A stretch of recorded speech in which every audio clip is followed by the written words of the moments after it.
A delayed period is a period that you are expecting to come up, but it doesn't come when you are expecting it.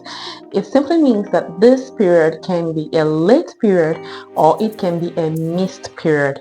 Now, if it is a late period, it means that it is 7 days later than the day you were expecting it. If it is a missed period, then it means that it lasted up to like 6 weeks before you saw the menses again. On today's video, I will be sharing with you what can cause you to have a delayed period, be it a late period or a missed period. I am Nurse Ollie and I love talking about the female reproductive system, care of your newborn, and parenting skills. If your period delays for like 2 days before it comes out on the expected due date you were thinking it will come out, then I don't think you should really worry about it. But when it lasts for like a week or 2 weeks and all of that, then it could be a sign to something that is not really going on right.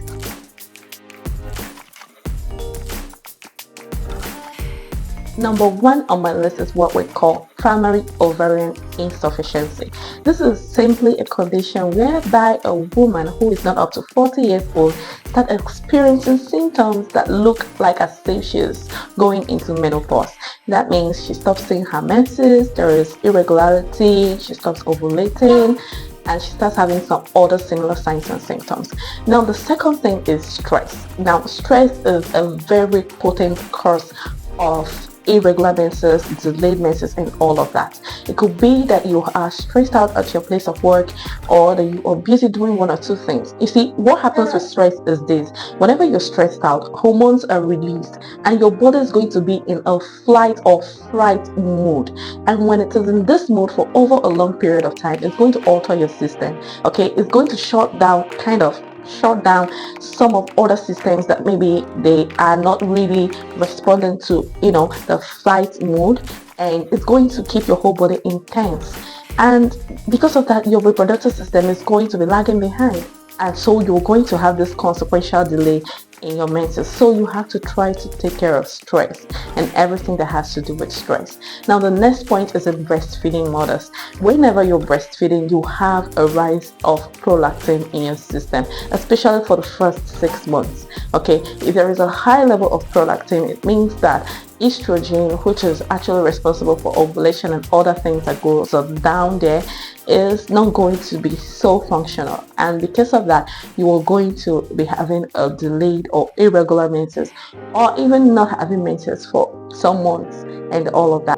Now, the next thing we're going to see is family planning, artificial family planning. Some people take oral contraceptives. Oral contraceptive can have an effect on your menses because they can also alter your hormonal level. So you may not be seeing your menses when you should see them and stuff like that. Another cause is what we call PCOS, that's polycystic ovarian syndrome. Polycystic ovarian syndrome is a condition whereby a lady experiences differences in hormonal levels, so much imbalance in hormones, and she goes down with having even physical signs like hairs on her skin. She gains so much weight that she finds it difficult to control, and there is so much acne, that's pimples. Not that everyone who has pimples has this syndrome, no. So this is just a collection of signs and symptoms that shows that this person is actually suffering from hormonal imbalance. So usually there are medical treatments that can help to solve it. So now, if you have this issue, you will be experiencing delayed menstrual cycle. Another reason I want us to go to is in menopause. Now, women who have or who are approaching menopause will certainly experience delayed menses. So they're also going to be having stuff like hot flashes. They may be having difficulty in sleeping, and tiredness, vaginal dryness, and pain maybe during sexual intercourse because of vaginal dryness. They are also at risk of vaginismus. Weight gain or weight loss can be another cause. So now if you gain weight so much, your body is also going to have an alteration in hormonal balance. Okay, now if you also lose weight, let's say for instance you're trying to reduce and then you kind of lose weight so much, you are going to also affect this, because let's take for instance that you were doing exercise. So if you're doing exercise, you're burning down calories. Now these calories, you're burning it down, and it's okay if they are in excess, but there is a normal range that your calorie level should be. So if you burn these calories down too much and you stress your body too much to reach the extent that you become so lean and you are now out of your normal weight, or the normal weight you should be, then you will be predisposing yourself to having irregularities in menses, simply because your body does not have enough calories to sustain the whole system. So it's going to kind of ration its energy and power to some other vital organs. Now, the treatment options for this, the treatment depends on the course. Now, if you are a menopausal woman, you're approaching menopause, you know that you don't really need to worry about this, that these are some of the things you're going to be saying. If you are using contraceptives and you're having very heavy flow or even bleeding, irregular menses, I think you should visit your healthcare practitioner so that they can be able to know which other family planning method, artificial family planning method, that is going to be more suitable for your body, for your system, and all of that. But I want you to still know that this is just one of the adverse effects that can come with any type of artificial planning method that you use. But when it becomes so much that you don't see your period for a very long duration of time, or that you are having very heavy flow of blood that seems as if you are bleeding, you should see your medical health practitioner.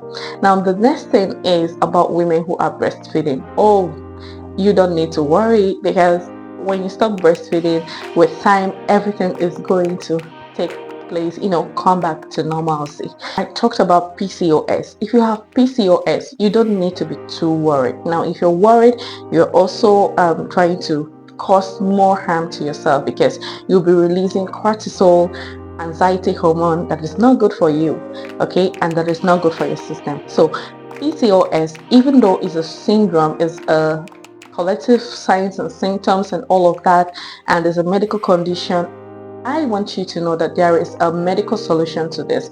You just need to be patient and follow your gynecologist advice, and you're going to get what you want. Okay, now the next one is about trying to lose so much weight and all of that. I think I have talked about it. So you have to see a doctor if you missed your period like 3 times in a row. That's for like 3 consecutive periods of time you have not seen your period and you are not pregnant. Then if you have not started seeing your menstrual cycle by the time you are 16 years of age, and as well if you are not seeing your menstrual cycle and you started noticing that maybe you're having hairs on your body, on your face, you're adding so much weight, or you're having dry oil skin, now you have to see your doctor.